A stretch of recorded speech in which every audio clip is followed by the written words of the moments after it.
Hey everyone, and welcome to the podcast. Surprise, it's been a while, but we're super happy to be back here today with another chapter breakdown. Today, we're going to be covering Blood of Elves, chapter 3. Well, without further ado, before we jump into all of the awesomeness that is the podcast, I would like to introduce my co-host. We got Michal and Aziz. Michal, what's going on? How are you doing today? Good. Good to be back in the continent and with monsters and witches and all that stuff. Not witches, sorcerers. There was lots of dragons. Of course, we told everybody that we would be back after all the House of the Dragon coverage. So we are back on a different continent, Aziz. That's right. I'm excited to be back. This stuff is really fun. It's fun to be back in the Witcher world and be back amongst all our familiar elements. And this is it's a fun chapter. You know, we're still just basically in the intro zone, effectively getting things laid out for the big adventure that's coming. So, and it's nice of Sapkowski to have made this third chapter the shortest one of the book, so we could glide right back in, kind of soft landing style. But yeah, let's do it, friends. Let's jump into the opening quote, Miguel. All right. I spelled out the elder speech and everything. If y'all can see the back here, it looks really funny. Okay. She is not a child. She is the flame, the white flame which will set fire to the world. She is the elder blood, Hennecher, the blood of elves. The seed which will not sprout but burst into flame, the blood which will be defiled. When Tefdeirdre arrives, the time of end. Vaestereda sorry. Let me try and do that again. Vaestereda again. Nice. Now, don't say that. If you get that too wrong, then who knows what sort of magic you will invoke by accident there. But it's funny because I put that quote in there. It's like, should I include the elder speech part? I could just cut the quote off at the end there and not have her have to do that. But I was like, what happens if you say that five times twirling fast? my mustache. Yeah, right. Oh my god, that's your new Scottish wristwatch. Yeah, that's right. Vias Dirac. No, I'm not even going to try. That's for sorceresses, which I'm clearly not. These will now lead us into the synopsis. Yeah. The chapter begins on the day of Middenvern, aka the winter equinox. The snow is falling, but as Cohen puts it, each day now brings them closer to spring. That gives them and us several months at Kaer Morhen. We're treated to further debates and discussion, a strength of these novels, as the conundrum of Ciri unfolds. What is best for her and those she impacts, a factor that continuously grows in scope. Of particular interest is the conundrum that she cannot do simple magic like Witcher signs, while also being a source and appearing to utter prophecy from time to time. One of those times is in this very chapter. She has great powers, but no control over them. That is ominous, to say the least. After hearing that the drink White Seagull induced a trance in Ciri, Triss decides there should be a do-over and gives her half a cup full, having had the other half herself. The Witchers are very much against the idea, but the girl downs the drink before they can voice their objections, so it's too late. Triss explains that Ciri is like a magical transmitter, constantly emitting magical energy, especially during the equinox when such things tend to peak. But not only is she not in control of it, she's barely aware of it, but others are. In the trance, she and Ciri envision themselves as seagulls, along with one of those others who speaks through Ciri with a voice that is not her own. Triss explains it. Something wants to take possession of her, something which is too powerful for me. As unworried as she was going into the trance, Triss goes on to say that another one could be more dangerous for Ciri than even the Trial of Grasses would be, which kills, 7 out of 10? So those are pretty grim odds. 10 days of nightmares follow, in which the Black Knight with the feathered helmet chases her some more. But then the nightmares just stop. In fact, all dreaming stops for Ciri, for now. But Triss continues to observe. Given the powerful entities targeting Ciri, Triss believes they need to match that with someone more powerful than her to help. And that means, Yennefer of Vengerberg, not some other Yennefer. Under different circumstances, Geralt might have resisted that idea, but since this is for Ciri, it must be done. Triss agrees to stay at Kaer Morhen until spring, at which point they'll set out and take Ciri to Nennika at the Temple of Melitele. and contact Yennefer. That leaves plenty of time for more training. We're given a bit of a montage. She practices on the comb while blindfolded and armed with Lambert. She learns about makeup and elder speech from Triss, monster lore from Vesemir, dueling philosophy and tactics from Cohen, and the pendulum from Geralt. This presumably continues in similar fashion for several months as we jump forward to mid-February as the snows begin to melt. But their isolation continues. They did not want to know anything. They cared nothing for dilemmas which drove sleep from kings, wizards, rulers, and leaders, or for the problems which made councils, circles, and gatherings tremble and buzz. This bothers Triss, and she argues with them about their detached Witcher code. She's especially frustrated with Geralt, who's witnessed the atrocities of Nilfgaard firsthand himself as it pertains to Ciri. She recounts the trauma of what she experienced there on Sodden Hill, pointing out that she didn't have to be there. No one forced her to be in that battle. She describes how horrifying it was, how several of her friends died in front of her, how they didn't have to be there either. They claim their life choices are set because they are Witchers. She points out that Witchers live lives the way they do because of choice, not because they're Witchers. There's no reason a Witcher can't fight forms of evil besides monsters. Witchers are taught to kill one other thing as well, she points out, their own emotions. And Triss is adamant they not do that with Ciri. Maybe you don't want to accept the fact that human emotions and feelings weren't killed in you by the elixirs and grasses. You killed them. You killed them yourself. But don't you dare kill them in the child. They were taught that philosophy, that which they live by from Witchers who came before them, and those were in turn taught by those before them, and so on. But those Witchers lived in a bygone era. The continent was different then. Certain behavioral relics from Vesemir remind Triss and us of that. There were more monsters, more Witchers. Kaer Morhen was whole. Why should their view of the world remain static and unchanging when the world itself does not? It's left to the reader somewhat to decide, but notably the Witchers have no good answer for Triss, and as if in agreement, Ciri said in her trance, something is ending, a rather clear signal of change itself. The chapter ends with the arrival of spring, which is among the greatest recurring natural signs of change that exists that we know of, and the departure of Ciri, Geralt, and Triss towards adventure, mystery, excitement, and tragedy. So a pretty interesting chapter here, guys. Aziz, you mentioned that obviously this is the shortest chapter of the book. However, it is not lacking in content. We have a lot of budding of relationships here, budding of heads. We have different ideas and perspectives on what destiny really is because of how certain people's destinies have unfolded already.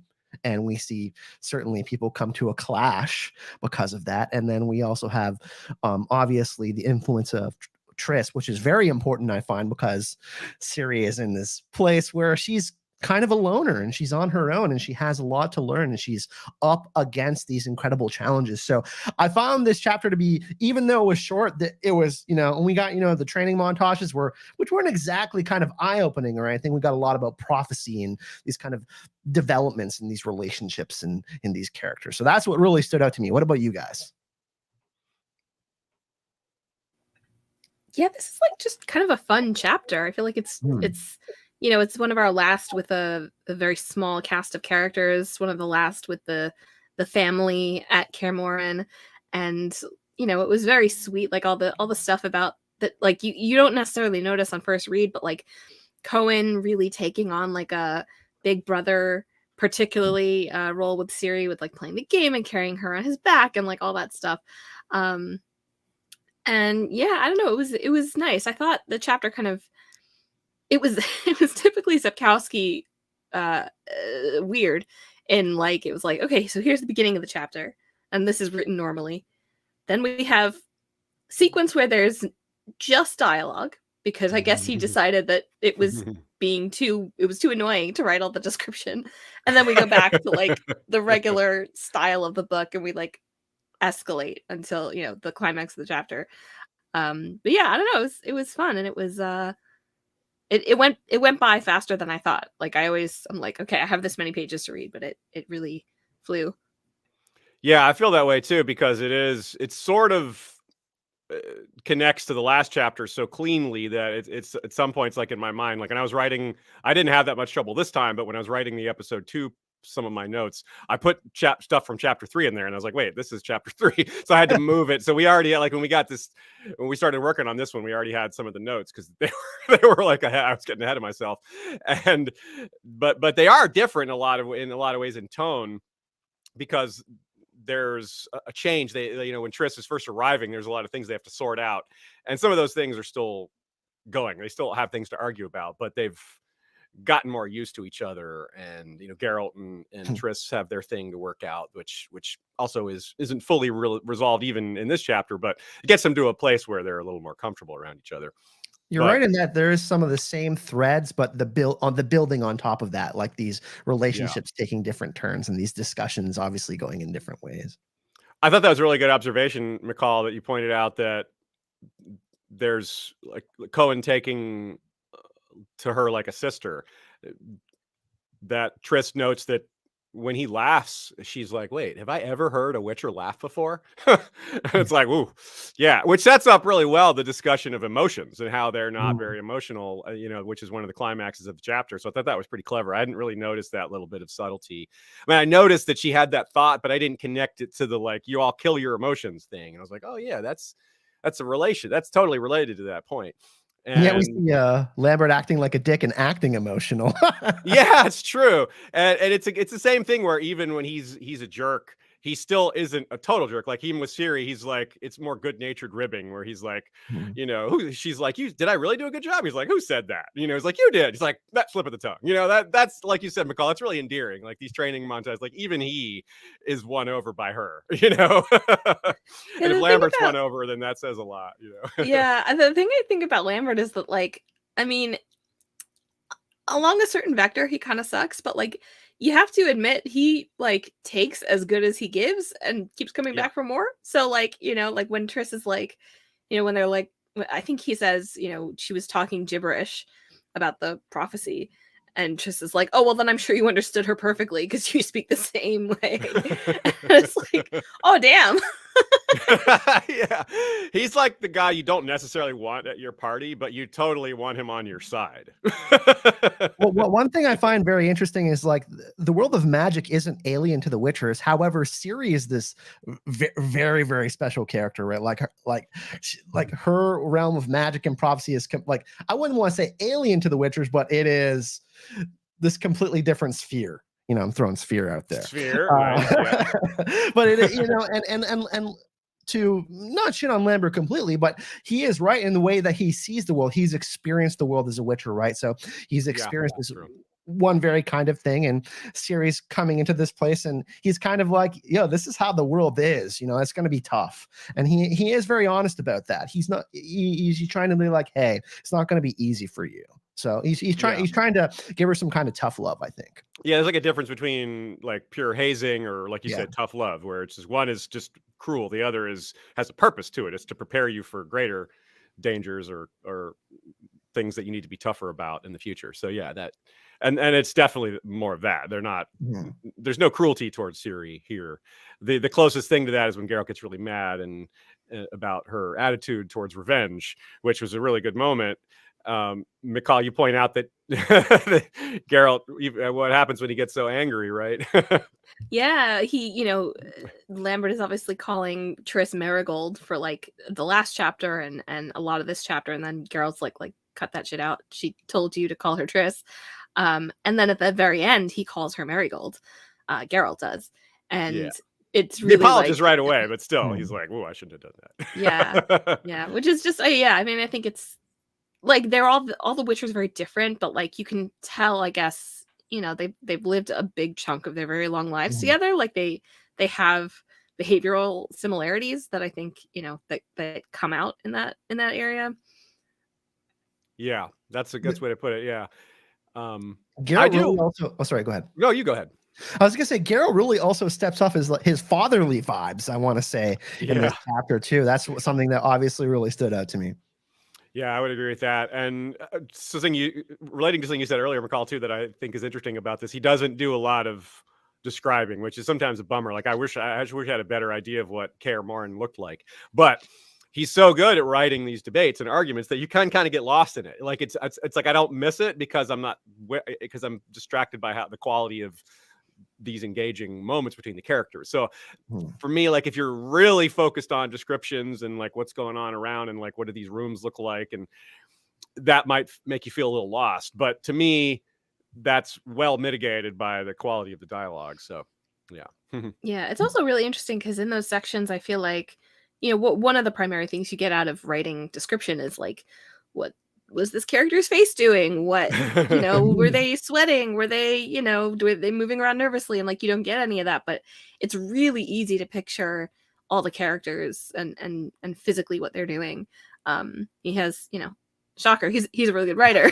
And so like, he can just say like, stop, you're putting eyeshadow over your entire face, and like I instantly see this like 8-year-old girl like painting with her mom's eyeshadow. Like, don't close both your eyes when you're trying to do that. It's also funny because we got this idea planted into our minds in the very start of the story, this inception, that the idea of Witchers can't show emotion, and we certainly see all this like lots of individuality in this chapter. You know what I mean? And you can really start to kind of like parse out like little parts of their personality and start to kind of like really get like, especially like as you mentioned Cohen earlier, he's like kind of taking this big brotherly role, for example. And Lambert, he's had a rougher life, but he's showing her the kind of honest part of the world that she's going to have to experience. So I felt like Sapkowski is obviously a master at kind of doing that for us.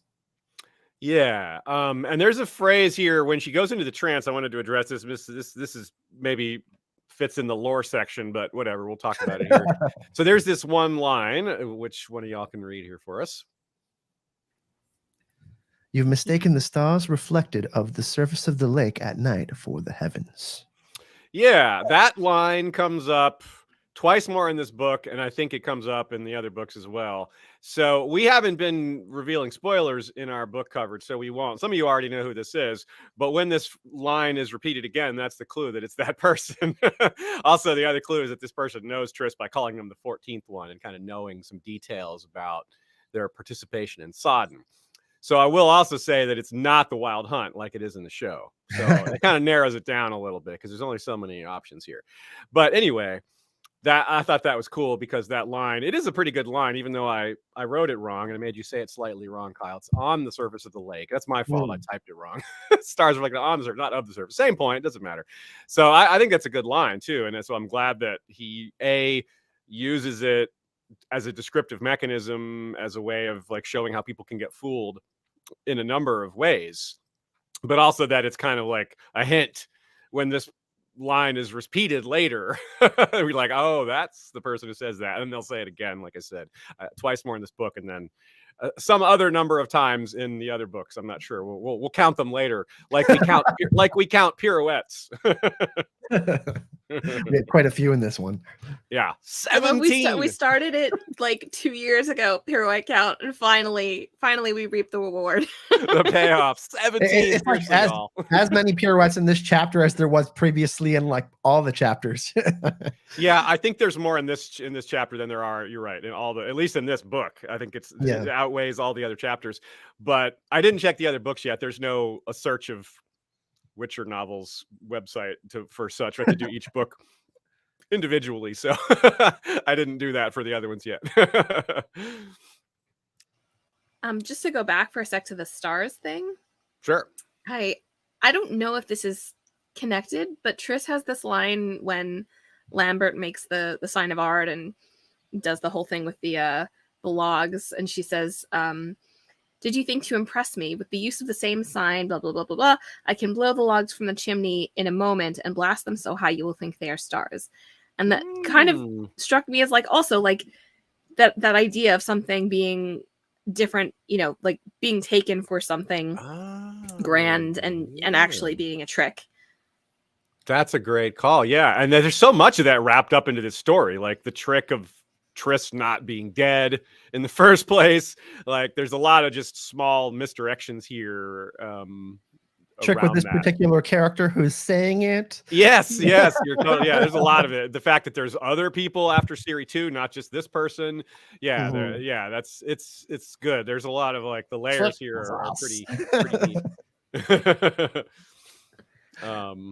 We should jump into craft. Yeah, let's talk about the craft a little. Like we said, this chapter is the shortest. The second shortest is chapter 2, and the third shortest is chapter 1. So it's kind of like the wind up here. It's not like the later chapters are way longer, but they are like the last chapter is a good 2 hours audiobook length, and this one's about 1 hour and 10. So they're pretty different. But setup is real for sure. I agree. Yeah. There's a little less to do. Like the stuff is really important what they're covering here, but training montage. We don't need more descriptions of, like, we didn't need the description of the pendulum stuff to be longer. It was efficient and effective, did its job, especially given that there was the blindfold footwork and the makeup and the language and the sword fighting and the monster knowledge and why do witchers fight at night and blindfold, all that stuff. It was really good, but I don't think it needed to be like a lot longer, Yeah, I kind of thought of this chapter as like being divided into 3 sections. So it's like the first chapter was kind of like the who of the story. It was sort of a combination of like, who is this being that Ciri is transmitting or whatever, and also who is Ciri, like in her magical capacity. The how was, I think, the kind of training montage, education of a princess section, where it's like how does Ciri become the person that she becomes, and how do the people interacting with her like make her that. And then the why, I think, like the last section was where I thought of it, because it's really, Triss thinking of like, why was she at Sodden? Why would Geralt do, join, or like, all these motivations. And obviously Ciri comes in with her like, the reason I'm becoming a witcher so that I can, kill the people who killed my grandmother. And I don't know exactly where I'm like going with that, but I thought it was an interesting kind of structure to think about the chapter through. That is a really good way to put it. I really appreciate that way you just broke it down, because the climax of the chapter to me is that end point where she says that's why she's doing it. That's her motivation, and that really bothers Geralt, and it fits really well with what, like, in kind of in between what Triss was arguing with the Witchers about, saying, look, there's no reason why y'all can't target the source of evil rather than just fighting monsters. Yes, you're built for that. You are more effective at killing monsters, but you would be very effective if you tried to kill like evil politicians or something like that. You guys would be very effective at that if you tried it. And this is part of what's, beneath Ciri's need for revenge is great injustices were done to her country. Like, she's framing it as just killing the bad guys, which upsets Geralt. But beneath that is bad stuff happened, and it should be answered. There should be this injustice should be fixed. It's not something that you can sweep under the rug and be like, yeah, it doesn't matter that all those innocents in Sintra were killed. Big deal. Ciri's got a point, and Triss is kind of somewhat on her side in that sense. And so I thought that was a good way to, in the end of the chapter, to put that under the spotlight, is like, well, yeah, what are you going to do with this ability? What are you going to, are you going to go be good, or just, be really good, or just kind of good, or what are you going to do? Yeah. So I also don't exactly know how to finally frame it, but I think that's what it was getting at. Well, if you think about it too, threes, past, present, and future, we're learning about Ciri's past, and the people at Kaer Morhen are certainly learning about who she is. And then in the present, we're learning, she's doing these things, why, and then we get, obviously the prophetic nature of her trance, and what that kind of means for the future of the continent. So that's kind of an illuminating thing too, right? We're kind of getting a little bit of that in this chapter as well. Yeah, I really like that. That actually also makes me think of something that stuck out at me when Geralt at the beginning of the chapter is like talking about Triss having dual loyalties and how that doesn't often work out. And I'm like, that's Geralt's arc. Like that is his like, nice. And I think that might be why he's retreating to that whole, like, I'm a feelingless witcher doomed to die in a cave, dismembered by a fleshy or whatever. I think he's, because she assumes he's affected by the prophecy of his death. But I think what he's really sensing is that like his life is headed in a direction where it's witcherhood or Ciri. And like that is together, yeah. Yeah, exactly. You have to pick one or the other. And so I think that's why he's so sensitive to that dichotomy. That's why I think time is so important in this chapter too, because we have obviously the lives that these Witchers have lived, they're incredibly rooted in this tradition that is Kaer Morhen, and we see Kaer Morhen, is getting old, and the traditions of Kaer Morhen are not being carried into the future. And then we see the people who are learning more about who Ciri is as a character, and they're learning that she's important in the now. And then they're like, oh, they're becoming a little bit more progressive because they're a little bit set in their ways, right? But once they learn that Ciri is a good person and who she is and that she's special, they start to kind of change their tune a little bit too. You know what I mean? And they're trying to, obviously a big group of men, when you're surrounded by men all the time, that's going to be a little bit different, but they have to be a little bit more sincere and a little bit more soft and careful with Ciri as well, even though she is going to have a hard path going forward, right? I think that's kind of like an interesting lens I tried to look at this chapter as well. Yeah, I think it really is saying something. It really is really well done how this is.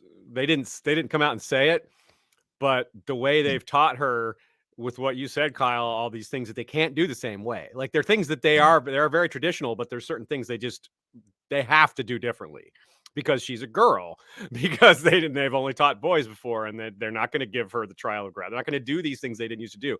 So with those changes to the way they're training her and the way that, does that not spur on further changes? Does that not imply, like I said in the synopsis, that times are changing, something is ending, y'all need to change with that? And there's all this evidence around you of how things are different. Your castle is destroyed. Your order barely exists anymore. You don't have to do things the way, like the world is different. There aren't as many monsters. We saw that in The Voice of Reason, right? Geralt and Jaskier have that awesome discussion about how the world is changing.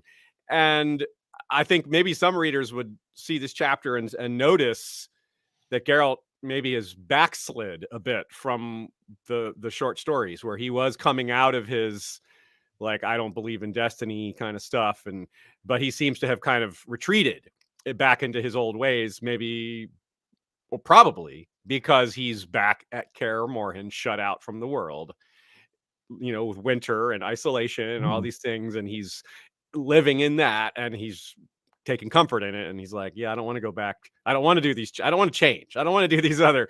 Part of it is just simple, like not wanting to change, but part of it is he knows what he has to change into, and he's not really sure how. Like these montages don't cover that. Commonality between them all too, in that they've all experienced tragedy in their past. Like, to become a Witcher, they've all been like pulled apart from their families, and they've seen their friends die in the trial of the grasses. And Ciri is there, and she's just like most recently experienced this huge tragedy. Like, only a few months have went by, and she's lost the most important people in her life. So I think that the way they have to approach her too is in that understanding that she's also, that they have a lot more in common than they think. You know what I mean? Even though they are from these two different groups of people. Yeah, I think there's also something about like trauma and how you deal with that, because I think Geralt seems a little bit at a loss. Like, he's obviously no stranger to trauma, but the Witcher approach to trauma seems definitely like a, get back on the comb, like just don't catch fear, all that kind of thing, that we read in the previous chapter. And then like it sticks out to me that the Black Knight is brought up several times, and nobody knows what that implies, and there's ideas of it, beyond Ciri just like being a child in a war zone and experiencing that horror. There's like the very specific, something might have been done to her. What does that mean? Yeesh, yikes. Yeah, right? exactly. Yeah. And I think Geralt doesn't know how to deal with that. No, I don't think he does. You're totally right. Yeah, he has no idea what to do. That's one of the many reasons they're like, we need a woman. we need someone who knows what they're doing, a respectable, like intelligent, wise in the ways of the world woman. Triss is was a damn good choice. But I don't think they realized how much she would teach them, like not just about things beyond how to raise a young girl. Because that's a big part of it with pretty much any training, especially father, like learning to be a father figure, just as the kid is learning to adjust to their father figure. It's always the two-way street presented as a one-way. It's presented as a one-way street that turns into a two-way street. You know what I mean? Like at first it's like raising the child, then it's like, no, you're raising each other. Like the adult is learning just as much as the child. Like that these stories always kind of go that way. It's very familiar and comforting and real. It's realistic, right? Because if you're doing something different as an adult, you're engaging in something that's a completely different life goal or life path, then yeah, it's gonna change you too. You're gonna be educated along the way. Well, if you think about the biggest theme of The Witcher, if you really think about it, we're like, oh, Geralt saved Ciri. But if you really think about it, Ciri saved Geralt in the way that he changed his life, right? So that's like one of the biggest themes throughout the whole series, right? And obviously, the Witchers know that Nilfgaard is not a good place. So the reason that she's there, why Nilfgaard wants her, they're, I got a pretty good understanding that hey, if Nilfgaard wants her, we should probably train her and protect her. You know what I mean? But like, it's interesting that it doesn't go further than that. Like, the way they talk about like the little wars that they're used to, like, I don't know. I don't want to make any assumptions, but probably if any of us were dropped into one of those little wars, we'd be like, oh no, this is terrible. This is the worst thing I've ever experienced. I'd be dead. Yeah, exactly. And like the fact that it's on a different scale, like I think it's so interesting that Triss keeps trying to get them to talk about politics, and the only time she succeeds is at the end. And like she kind of has almost like laid that groundwork to get them to the point where they will at least tacitly admit that their role is somewhat hypocritical. And yeah, I don't know. It's a really interesting like combination of, that idea again of being like exterminators, not policemen of Witchers. And you really mentioned a good thing. It's just like it's like I don't want to reference the Nazis in Germany, but it's like if you don't stand up to something like that, then it will become a problem later on, right? And we see the Witcher stay out of politics, and action can, or like action is good, but an action is worse. You know what I mean? In these kinds of situations. Yeah. And politics basically destroyed them, right? Like while they were not paying attention to politics, a raving, angry mob came and destroyed them because of politics, like that they weren't involved in. Maybe they should have been. Maybe that wouldn't have happened. I don't know. And going into the future, we talk about the past, the present, and the future, and they're kind of like analyzing, like, hey, like, we have to do things differently with Ciri, obviously. Like, she's not a man, first of all. Second of all, she comes from this very different place. But it's just that same kind of idea that you got to approach politics with, too. It's just like, well, Nilfgaard, who's stopping Nilfgaard? Anybody want to raise their hand here? Like, you know what I mean? So we got to kind of have this idea and how to be smarter about things. And Kaer Morhen certainly isn't, they're not growing in numbers. So they got to kind of like, it's like survival, obviously being one of the main themes of the books as well. It's like, okay, how do we self-preserve here? As well, at the same time, it's fucking scary, man.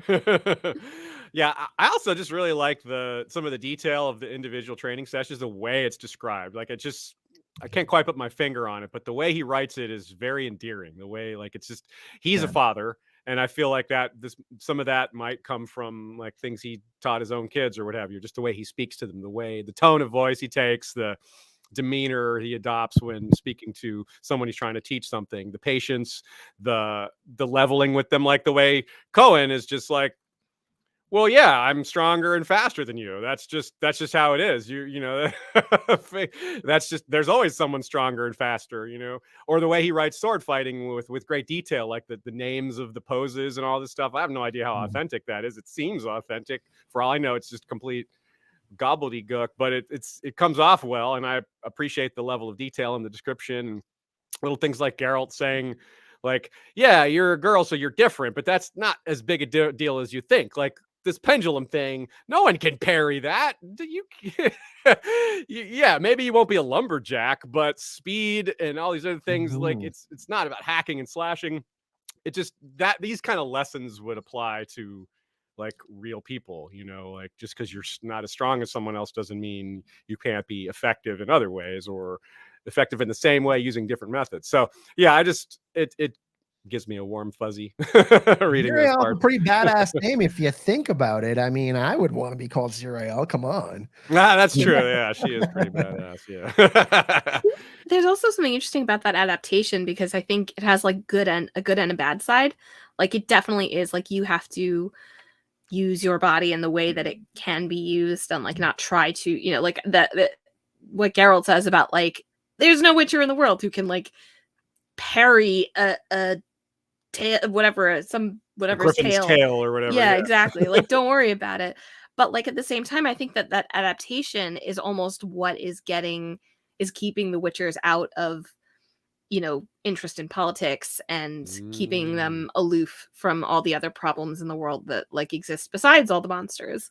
And because that's how they've always done things, and they've kind of just adapted to like the cruelties of the world, and they're like, this is our area, we're staying out of every other lane possible. So yeah, I think that's, I think Triss is right to be like, you guys view yourselves as doing a public good, and like in a certain way you do, but that is not necessarily what the world needs right now. It's not enough. Yeah, like you can save 3 children from a werewolf, or you can save 1,500 from Nilfgaard, Yeah, and when they're back, 200-300 years ago, then yeah, there were tons of monsters, and there was a great need for this, and you were saving, like, each monster killed probably did equate to a lot more lives saved than it would in this day and age. So that, yeah, like if you're just doing basic like actuarial math on the number of lives saved per monster killed, it's the number has gone down. And so yeah, you're right. It's fighting Nilfgaard would save a lot more lives. I want to go back to what I just said. It's not enough. I want to give Geralt some credit for where he's come from, because he was like always shitting on Destiny, and Destiny, that shit is a joke. Like, he's obviously come to a point now where he's accepted part of that, like Ciri is part of his destiny. But at the same time, as I don't want to spoil too much when we go forward to the books, it's like it's not enough. You like, it's gonna come at you like Nilfgaard, this politics, this sweeping power. It's like you ignore it it'll keep on becoming a problem. So instead of just doing what is enough, you have to attack it instead. Yeah. You know what I mean? You have to attack the problem. Otherwise, there's going to be no solutions later on. And that's kind of where this state of the story is going. I mean, obviously, we know how many people want to get to Ciri, and it's like, it's not enough. Like, it's always not enough. So you have to make these sacrifices to get to this point of like, okay, where is it enough? What is enough? It's kind of like a good metaphor for what you're saying, Kyle, just now, is what Michal brought up earlier about how from chapter 2, when Ciri's like, no, you got to get up and try again before the fear sets in. It's like, yeah, it's the same kind of lesson. It's like, don't let it get started. You have to fight this before it gets going, because once it gets going, it will be too much to fight, or it'll get harder to fight. And that's going back in time. That is what happened to the Witchers and their reputation. They didn't address, or maybe couldn't have. Maybe there wasn't anything they could do about it, but they certainly didn't even try to, as far as we can tell, to address their own reputation and what people thought of them. And that came to a head in pretty horrific fashion. That's part of their culture, right? It's been part of their culture in Kaer Morhen, and that's changing, certainly with Ciri coming there now, right? It's like, wow, there's this culture change in how they have to approach things. Yeah, totally right. They have to change, and they're resistant to it, but I think eventually they kind of come around and understand it, even if they don't admit it. That's why it's pretty crazy. This chapter is the shortest chapter. It feels like so beefy, like from like character progression, for example. Like it does cover a lot of time, right? It jumps this month, True. So yeah, it implies a lot is happening, even if we don't see all of it. But there's like it's implied the repetition of a lot of these things. Like Ciri obviously didn't just go straight to blindfold fighting, like, whoa, that's impressive. She didn't even. I like how that part was reading about ghouls either. Is he? yeah. Let's have another quote here. This is Vesemir teaching Ciri about how certain creatures on the continent don't belong. They are relics from the age of the interpenetration of the spheres. Killing them does not upset the order and interconnections of nature which prevail in our present sphere. In this sphere, these monsters are foreign, and there is no place for them. Yeah, and they go on to talk about ecological niches, and she's like, "Do you know what an ecological niche is?" And she's like, "Yes, it's what." He's like, "Oh yeah, I know what an ecological niche is. You don't have to tell me." Why does he call it the interpenetration of the spheres? I know, yeah. To quote, what is it? That a cappella movie. Not a good enough reason to use the word penetrate. Like, is this an example of like how Vesemir talks? Like, this is what they used to call it 200 years ago, and now it's just the conjunction of the spheres, or is this like a bad translation? Or I don't know. But it might be a translation thing. Yeah, it might be a translation. If it was someone else speaking, I would think just it's a translation thing. Because it's Vesemir, it might be like a relic. Yeah. Oh, Oh, yeah. that's true. Kate Bertinski says Pitch Perfect. That's the movie you're There you go. That's Yeah, that is a really funny movie. But it is important that we do get the mention of spheres in prophecy in the same chapter. Yeah, it gets referred to a few times. It's neat how at this point in the novels, like, we still don't have a great idea what that means. I mean, we do because we've seen the show and it's everywhere else it's described. But if you're just like a first time reader, like, what is he talking about? You know, what is this cool, like, weird old spheres? Like, what does that mean? You know, so it's Is like, that a planet? Is that a moon? Is that like yeah. what?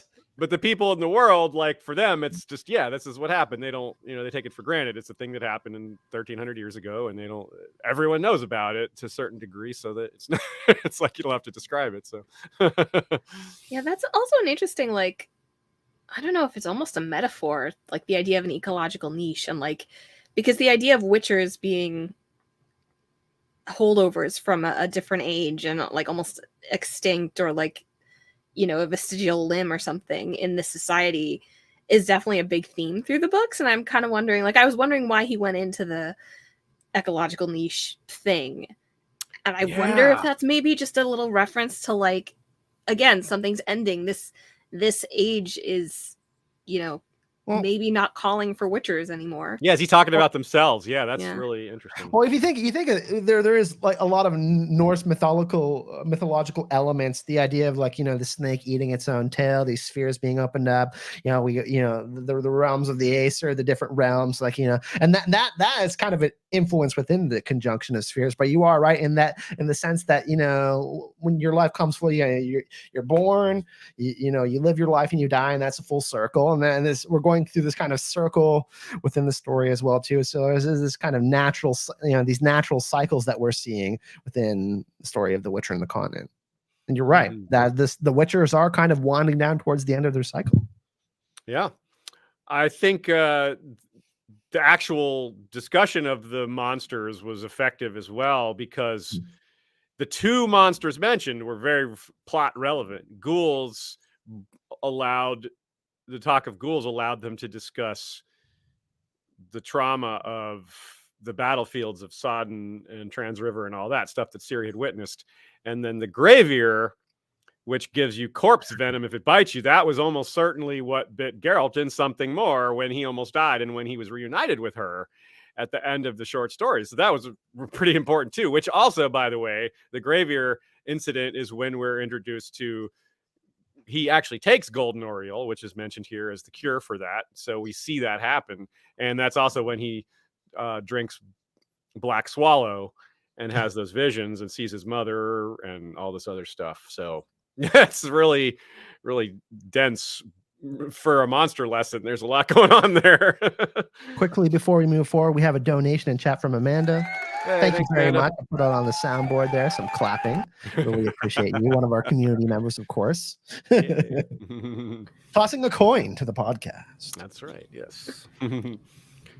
Yes, I like that a lot. It was very efficient. He just mentioned two monsters, and they're both really plot relevant. Even both one kind of both before, and you never know what's coming. There'll be more monsters, so there'll be more battlefields and graveyards. There isn't a lot of monster hunting in this book per se. There's a lot more of the kind of politicking and characters going to different places and stuff like that. So it is interesting that we get a little bit. I feel like that was a criticism of the show. I'm like, that's right from the books.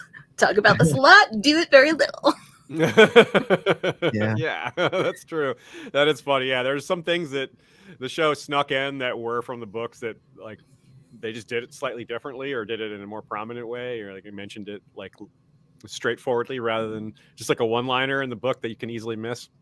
But yeah, it kind of goes into the idea of the past, present, and future, though. The Witchers are moving away from the age of protecting towns from monsters and stuff like that, where there's like great industrial power of Nilfgaard, and they kind of, they're this kind of, like, as you say, this last vestigial arm, Michal, of this relic of people who protected people, and then we have this Nilfgaard encroaching upon these other nations who are not protecting people. They're kind of just swallowing up nations whole. But it is kind of does play into that, that past element of the Witchers dying out. Yeah, you go ahead. I actually think you could tie that into the graveyard discussion, because like part of what it's used for is to trigger series memories, and like there's something really potent about the idea that Vesemir is like teaching her how to kill, graveyards and ghouls that come about, in war, and he is not really conscious of the fact that like her problem is going to be less graveyards and ghouls and a lot more Nilfgaard. Like the people that created those. Yeah. Yeah. That's really, you're right. Like that is a really excellent way like to wrap up what's going on in the chapter. Just to more implies the efficiency of this chapter is all these examples really speak to extremely plot relevant things that are yet to come or that have already happened, like this. Yeah. Like that speaks to what Triss was saying. Like, yeah, it's great that you know how to fight the Gravier. Someone needs to do that. But wouldn't it be better to not have so much food for the Graviers and ghouls that allow them to proliferate in the first place? Like you could kill two birds with one stone if you could just stop Nilfgaard. And if you go back farther in time to before the Witchers even existed or when they were new, the nations weren't as powerful. Like you said, Kyle, one of the important developments in Nilfgaard is the advent of corporations, and corporations that are driving the actions of the state behind the scenes. They're starting these wars or encouraging these wars in order to profit on war manufacturers. That stuff probably didn't happen on the continent 300-400 years. That's a relatively new cultural, I hesitate to call it an innovation because it's such a bad thing, but it just probably didn't exist. Witchers, when the earliest Witchers, it wouldn't have even been a consideration. It's like, yeah, we fight monsters. There are no like corporate state king monarchies to deal with, right? Like the pumping out evil on a state scale. Like that just wasn't happening, I don't think. And now it is. So yeah, you're right to point to the past, present, future thing, because this is a thing that's just starting to happen. It's a part of the future. And to fight against that, that's what we kind of see, like, the Bronze Age. We get all these different ages, and where humanity had swords and they had bronze swords, and then we obviously we have guns and all sorts of crazy technology and stuff like that now. And it kind of leads into the idea of like what the Witchers are actually teaching Ciri isn't enough. I go back to this again. It's just like they're going to need her magic. Like Witchers, yeah, they can help and stuff like that, but like what's really going to stop what's going on this kind of like larger schemes and this kind of like end of the world type of stuff. Like, yeah, Ciri is a danger, but there's also this danger in this kind of like industrial complex of this country of Nilfgaard that's just like, this like kind of like this fascism that's sweeping through the country. And that's probably the most dangerous thing. I mean, humans are the monsters now, right? And it goes back to something that I've been thinking about, which I'm not at all an expert in, but I just can't help but see parallels between like the kind of feudal small satellite states in Eastern Europe that were swallowed by communist Russia and the USSR. Like I think there's a pretty clear parallel there in terms of, also like becoming very industrial, very uniform, very, whatever. And like, it wasn't like things were great. Like those little countries, I'm sure, had many, many wars. And I mean, I'm an Ashkenazi Jew. So like the town where my family is from could have been in like 4 different countries depending on the year. Like it like borders changed a lot. So it's hardly a perfect system, but I do think that there's that influence of a devouring power coming in the name of order and equality and whatever, and a lot of these things that Nilfgaard like purports to represent. That is, we can definitely see in some of the things Sapkowski probably experienced. Sapkowski's commentary too was like a lot, like he likes to speak about a lot of these things that are happening politically within the world, like that he's experienced in his own life, obviously, but like it even speaks to kind of the things that are happening now in the modern day. Even though the Witcher books, were wrote pretty early on, and then I started early on in the 90s and maybe even before that, we're seeing Russia do that now to Ukraine. So it's still kind of this problem, like when you don't address this problem, like look, you got the like. You got to kind of deal with these problems, you know what I mean? Otherwise, you're going to have these nation states that are not going to agree with the sovereignty of other nations. Yeah, there's metaphors too for modern war amongst the example of the Graviers and the ghouls to a lesser extent, which is that these fields of corpses aren't just fields of corpses. There's disease emanates from them. Wild animals are brought out and can get closer to human populations. People go into these battlefields to look for things, or because they're nearby and get in modern times there's live ammunition or mines or whatever that can still be very harmful. So yeah, they do have an effect, kind of like in a fantasy environment. This is described as the bodies are rising and attacking people, but it's a similar thing. There's danger from the battlefield even after the battle is over. It's a similar kind of concept. And yeah, so that's really, it's like you're right, one thing Kyle, goes wrong with these, and it's like this one thing happens and there's this huge destabilization. This is like not a lot has to go wrong on the continent for things to become bad. You know what I mean? We saw what happened with the elves, and they got like completely pushed to the outskirts, like all these other races that inhabited the continent, and they were kind of mostly living in peace for the most part. And then we have all of these changes when men start to want to acquire more power. Like obviously they learn about magic from elves, but now we have this even bigger problem where it's just like they want to. They're not happy with the little part of land that they have, and I don't want to say little, but it's starting to become a problem.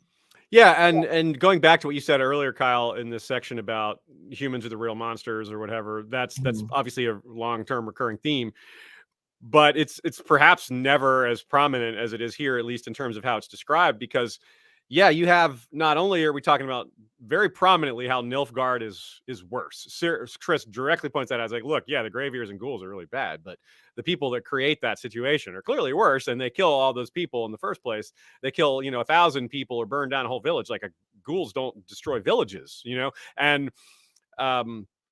that is super important to the notion that not only are humans capable of devastation on a much greater scale than monsters, but they're literally creating the monsters, both by creating environments conducive for them, but also like humans create literally like mostly male magicians, probably not all, but mostly from what we're told, are responsible for a lot of the worst creatures that exist on the continent too, like the so-called griffins and manticores and such. A lot of those were invented via some form of blood magic experimentation, or even if they weren't native to the continent, they were invented by magical means wherever they first were emanated from, whatever other dimension they came from, or whatever, however you want to frame it.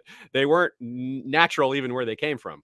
So there's a nature versus nurture element to this as well. We see, places in the real world now, like if you grow up in a poor area, you're probably not getting access to fresh fruits and vegetables as you would as, some sort of other areas where it's more accessible and stuff like that. And you're right in that Nilfgaard is creating these new conditions in which people have to adapt. And it's like, if you don't adapt, there is going to be no chance to adapt further down the line. You are going to have to be adapted into how they think, because we see in the way that the white flame is being praised as this kind of like this like messianic figure, this person with a god complex. You won't have any individuality, which is a lot of what we see in this chapter, this beautiful individuality in all of these different characters. So we see that stark contrast in what we see with Nilfgaard and all of these characters, and that's going to we get a little preview of certainly how things are going to be going in the future, whether they're going to be individual and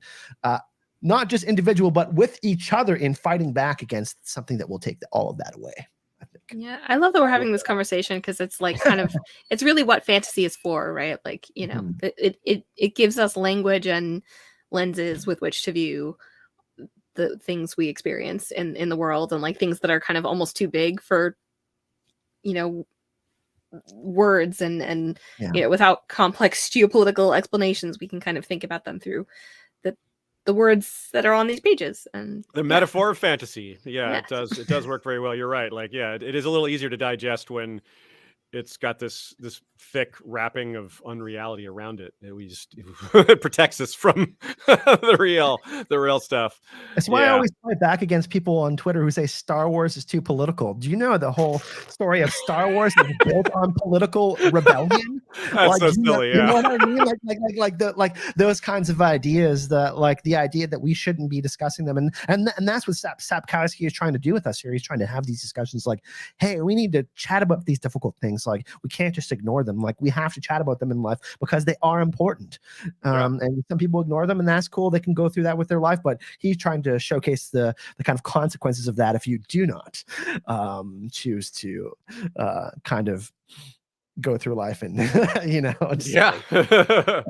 One thing we want to handle separately at some point is Yeah. the trial of grasses, because it's just so like it comes up so many different times. As maybe a deep dive for lore example sometime, but that's a good example of something that is on the other end of things. Like there are some examples of this, like people who were taught to be a certain type of like hardcore soldier in the real world. Maybe is the best example. Someone whose life is they're just trained, their whole life becomes fighting, and they're very detached from regular society. It's a close, and then eventually the society that needed them no longer respects or appreciates them because they don't fit into that new society. So even this unreality of something like this is high magic stuff, even that you can pretty easily find metaphors for it, Yeah, I also, while we're on the trial of the grasses, actually, I don't know if this is significant at all, but like it really stuck out to me that the first, like the description of the, in the little blurb we get in the opening of the chapter is, on the third day, all the children died save one, a male, barely 10. And that almost makes me like, yeah, did they that's used to really good train catch. girls? Yeah, like, and it just none of them ever took because they didn't know what they were doing. I don't know. or it was just forgotten. Like this is really, really, really, really ancient writing, and Yeah. Well, I mean, we might not that it would be book canon, but maybe I wonder if they noticed that line when they were writing Blood Origin. I wonder if that got into there, because I mean, we still don't know what's going to go on with that show as of today. It's November 19th. Blood Origin's a month away, but that might be they may try to address that. I'm wondering about that, even though by they're the way, even farther back than like Elvish. The show's going even farther back in time for that than the book lore does, but. Still, by the way, we will be covering Blood Origin. Yeah. We're going to watch all the episodes, and I think there's 6 episodes in total, so maybe we can Four. do 2 episodes. 4. Yeah. Okay. So we can maybe do 2 episodes depending on how long the episodes are. Hopefully they're nice and beefy, and we could probably do 2 episodes on it, and we'll either do 2 or 1 per, maybe. We'll see. We'll see. We'll figure it out. We'll see when we watch it, but it looks good. Michelle looks cool. Michelle Yeoh domination. Yeah.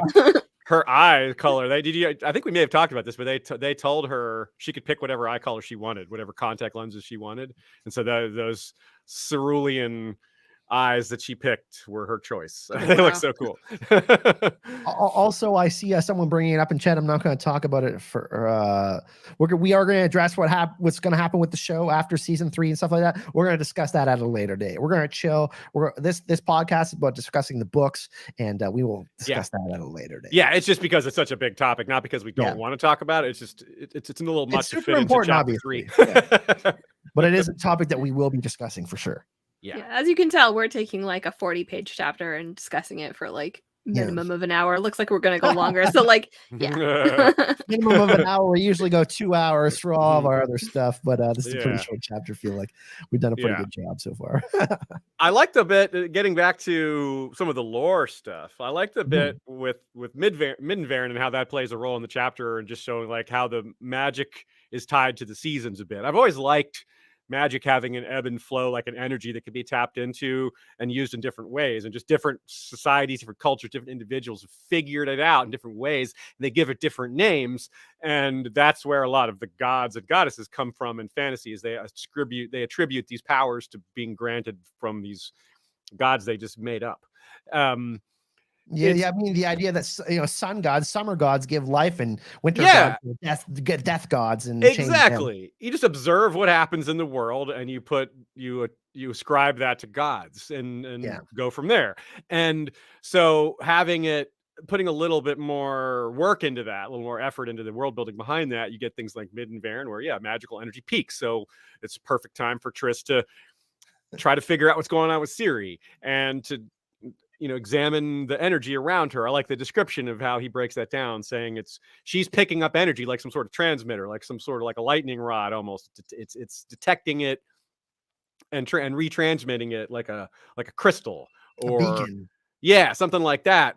And the Witcher medallions are like a lesser version of that. They don't retransmit, but they do detect, and they all they do is like buzz, but apparently they buzz a lot on a day like Middenvern because there's so much magic in the air. So I just think it's well crafted. That it's lore and craft coming together here, and he gives us not too much but enough that we can have a lot of discussions about it and draw some conclusions and build a little bit of a framework around it, but not so much that it's all explained and understood, which magic shouldn't be. I don't think it should be completely understood. So that works for me. I do like the idea of the cyclical nature behind magic, especially in the continent in The Witcher. Yeah, that is good. Yeah, it makes sense too for the way things are tied to nature cycles. For like it fits with that same vibe, I guess. So we learned that elves taught. We learned a while ago that elves taught humans magic, but apparently they also invented makeup in this world. That makes sense too. There would be herbs involved in that, but I don't know what they are, so we don't have herb lore this time. Whatever herbs are in there, I don't know. I have to say, Sapkowski's description of makeup is not bad. I mean, all right. It is hard to put on eyeliner. Like, I mean, Siri probably wouldn't be able to do it, even keeping her mouth open. But yeah, it's it was pretty funny. It's like, I can't do it. Ladies and gentlemen, this is why we have Michal on the show. She knows about makeup. You certainly do not know about that. Yep.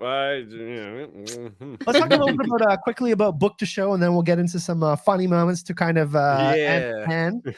Book to show. What did you guys think about the trance in the show? It was very revealing. Obviously, we got some Pavetta. We didn't talk about too much about her, but she obviously, like, without spoiling too much, she has a big influence on Ciri's story going forward.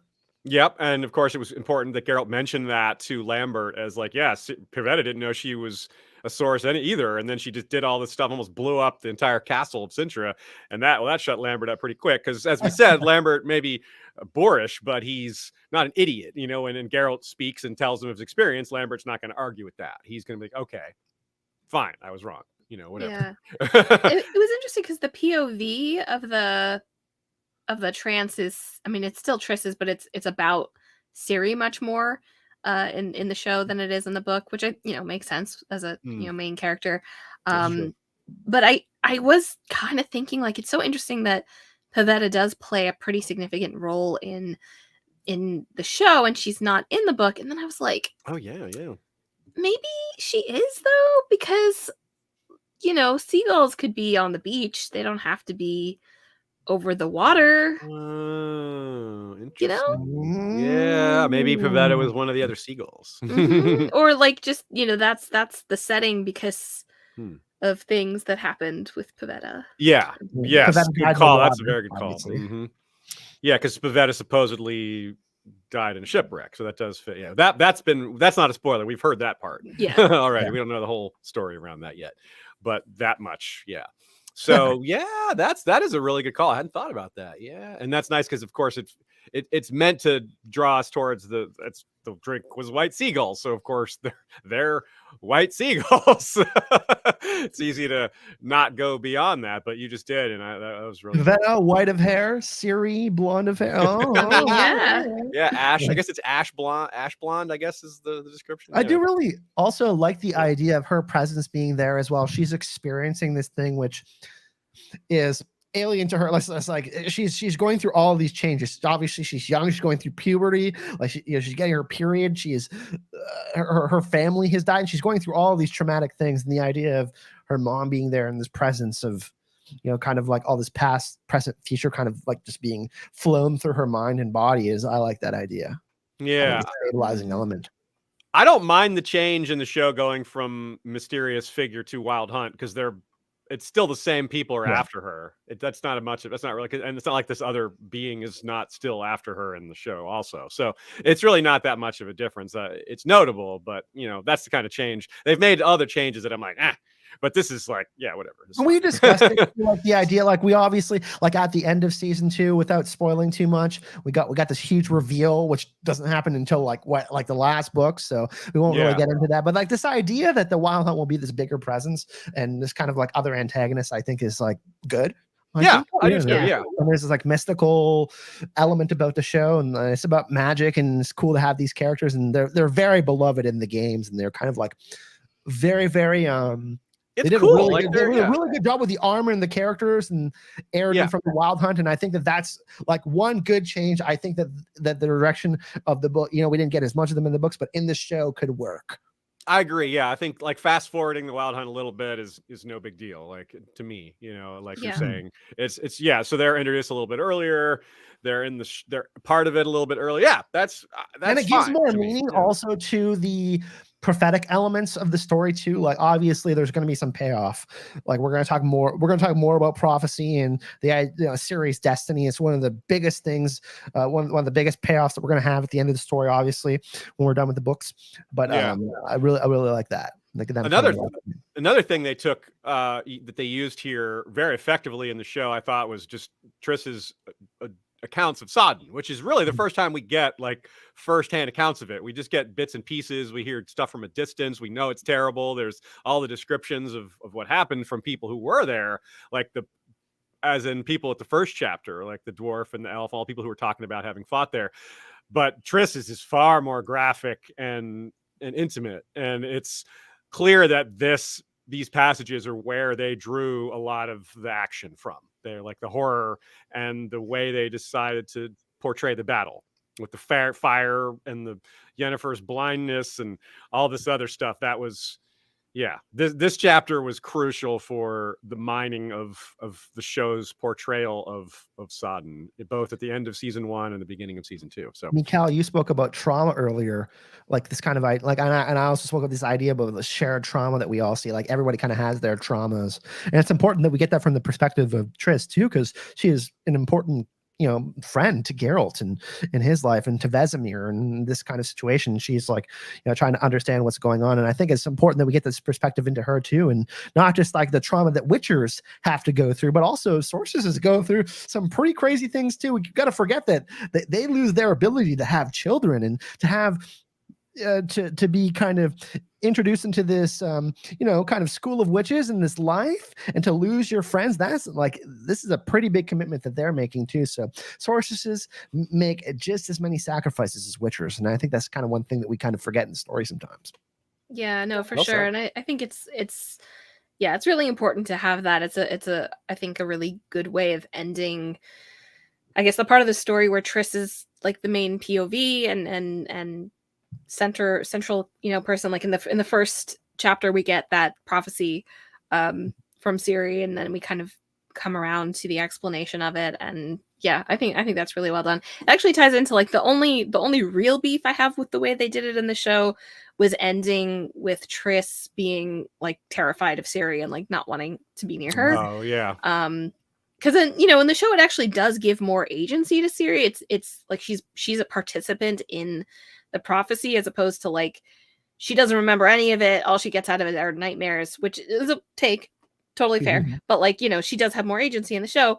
But yeah, I remain disappointed that, because they become so much closer in the book. This brings them together, right? Yeah. What you're saying is it drives them apart, which is like, well, yeah, I don't really get her reaction there. Like, I can understand being terrified of what she saw, but like there should still be sympathy and care for this child. That was the reason she was a big part of the reason she was invested in the first place. Yeah, exactly. I think also like the relationship between Ciri and Yennefer is obviously different too. There was more betrayal from Yennefer in this kind of situation too. So she has like less of an allyship with both of those women characters. But I do think that they're kind of setting up that Triss and Yennefer to like come in big for Ciri at some point, like in a bigger way. They're kind of like setting up this like they are in a way Ciri's protectors and like older sisters. Yeah, for sure. And you can break things before you fix them. Like that's that's part of storytelling.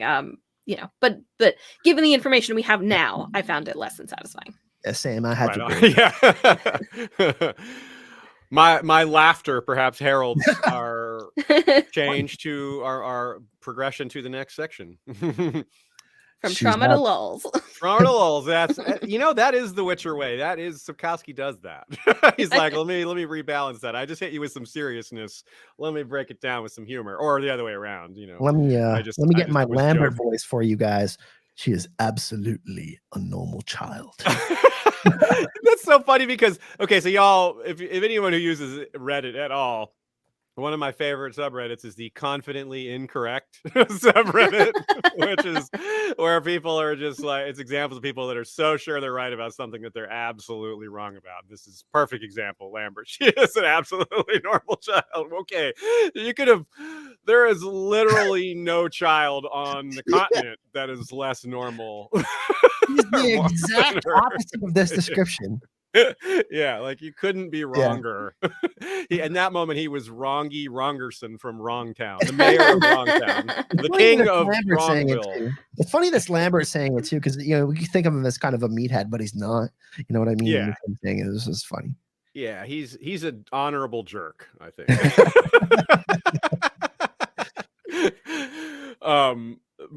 Probably my favorite line of this chapter is Vesemir's teaching her about monsters. He's like, "What's that on your eyes?"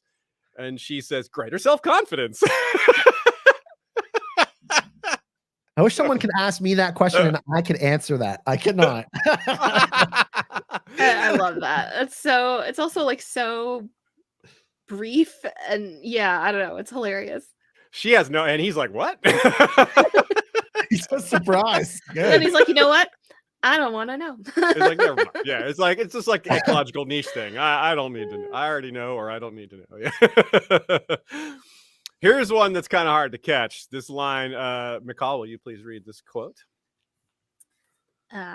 Yes. "It's my new sword. It's real, a witcher's sword, made of steel which fell from heaven. Really, Geralt says so, and he never lies, you know." She means meteoric iron, of course, forged from iron that fell from the sky, from heaven. Now, this might actually be a small spoiler to even you, Michal. This is such a small spoiler that I don't think it matters to bring up, especially because just for the sake of the humor here. I think it's a storm of, or a season of storms. Geralt reveals that they just tell people that it is a lie. Oh my god, that's amazing. Yeah, it is not a sword. It does not fall from the sky. Like maybe he's like, yeah, probably a few of them are, like but my like back werewolves and shit like that, and like ghosts and shit. Yeah, so it's totally just nonsense. He just lied. Oh, they all lie. It's just a lie they pass on. Yeah, like they just they want everyone to think their swords are more special than they are, but really it's really just how expert they are with them. If the Witchers spent maybe like a little less time on PR and a little more time on just like helping other people, like they might, like a lot of things might have been different. I'm just saying. Michal, did you fire the PR department? They don't have one. Oops. Did you denote this? Yes, there was a second time joke here. No, that was Kyle, I think. I didn't put that. Really? Oh, you did? Okay. It's funny because I think that must have been me. Must have been me. The reason why this one is so funny is because I don't know if y'all watch the show It's Always Sunny in Philadelphia, but there's an episode where they called Making Dennis Reynolds a Murderer, or they're spoofing the show Making a Murderer. And he like kills a crow with he like kills a crow, breaks its neck or whatever. And they're like, this guy is a little creepy. He broke a crow's neck. He's like, no, but he's done it. Like his sister reveals, like he's done that again, and then he puts his back on camera. He's like, well, yes, there was a second time and a third. I just couldn't believe the crow's neck was so weak. And that's so here they're like, this is in reference to her drinking White Seagull, and Chris gets mad at them for letting her drink White Seagull, and then she's like, well, then the second time. It's like, the second time? And Geralt's like, yes, there was a second time and a third. Right, but the second time wasn't because of the seagull. It was because she fell and got a concussion, so it's fine. Yeah, so it's fine. We're totally taking good care of her. What's your problem? Yeah, mine is also related to seagull, which is when I think Eskel tells Triss that White Seagull is a mild remedy for pleasant dreams. And she says, damn it, a Witcher hallucinogenic? That's why your eyes shine like that in the evenings. Like, oh, do they, Triss? Okay. I think this ship is alive and well, personally. Which brings me to a question, by the way. Did they? I mean, in the show, he's like, no, definitely not. He just won't even go into the room with her. In the book, she convinces him to go to the room. He's like, just stay with me. Did they hook up there or not? I mean, it's not super important, but I'm not sure. Like, I don't know how to interpret that. Like, she's just like getting him to go there and then they just hang out, or if she's just like, well, I'll get him, man, once he's there, he won't be able to resist. I lean towards no, but I'm not confident. What do y'all think?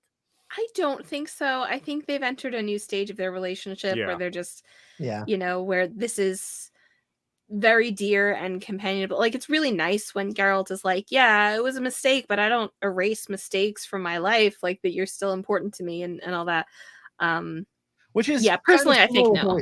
Personally, with also with what we got with the show too. I think that kind of that definitely makes it more likely, because obviously the show could have changed that, but they're more likely to just do the same thing. And I agree, especially because that's what I lean towards. In that moment, he's like, "Listen, you are a valuable friend to me. I love you as a friend." Like, he's letting her know that she's important. He values her. And it fits with the theme of the chapter. Something is ending, so this is it's a new beginning. So this is the new version of their relationship, which is a close friendship. Yeah. I will say there is a lot of attention paid to that vibrating medallion, but you guys are a little something else to suggest there. But Askel probably has one too, so as we like to say, that never did escalate the way we wanted to. Oh my god. Yes, thank you. I'll be here all the week. My final one is just like ending section with Lambert. Like, you can take off the blindfold now. But, like, it's such a perfect, like, especially because she's like, should I do a somersault? And he's like, what do you think? Of course you do a somersault. Of course. And it's like, all right, cool. And then you realize she's done all this stuff blindfolded. It's hilarious. It's yet another thing that reminds me of how, like, Witchers are like nerfed Jedi. Like, they have all these great powers, but not nearly as much of force magic. But what they do have are all things that force users do, like the little push. And then one of the first things we see Luke do is train blindfolded. Like, one of the first lessons he gets from Obi-Wan is blindfold training. Of course, Kate has to chime up at the end here. Horny Jill for Kate, as always. We got to do what we got to do. You have some funny transcription follies, Aziz. Yes, that's right. We've been having some fun with this. Our new little feature, our transcription software that I use to edit, has provided us with some humor. It's very meta this time.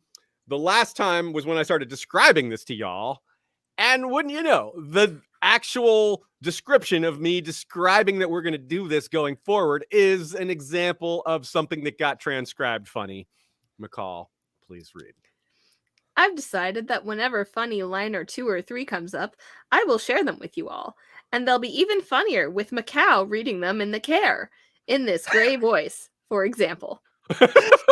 That's capital Michal, like as in the country. The country.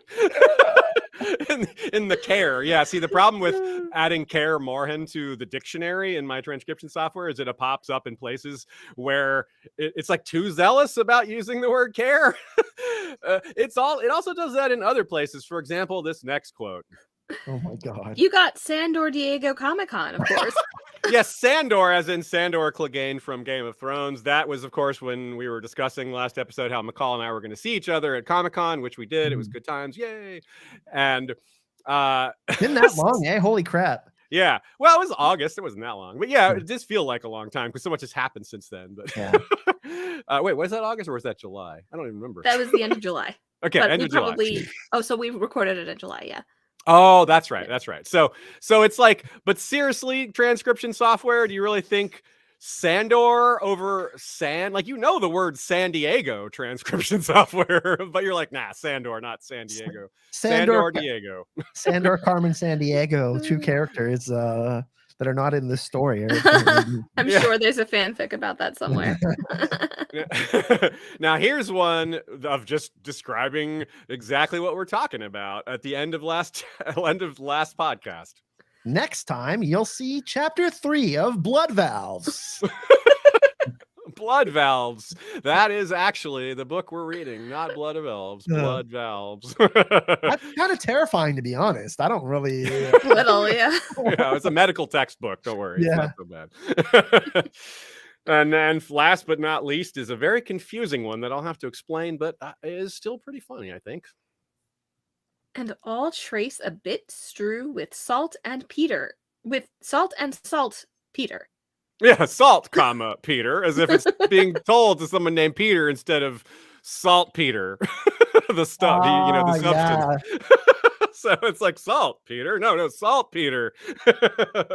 Yeah. Anyway, I'll trace a bit strew with salt and salt.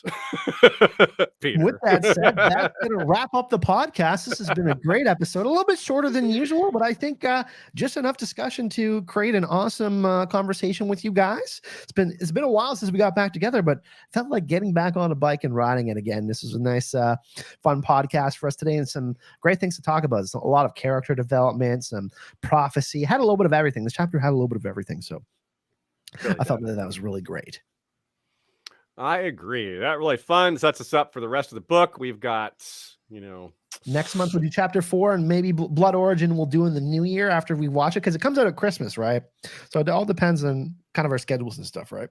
Exactly, Christmas Day. You're right. It's kind of funky. We won't be doing a podcast on Christmas, I'll tell you that. But I will be on History of Westeros. Yeah, I don't mind. I'm good. But 4 episodes, we'll give it like everybody, everybody kind of watches at a different pace. So we'll kind of, if you guys just, you join us on our Facebook group, the podcast surprise, you can find the link in the description of the video.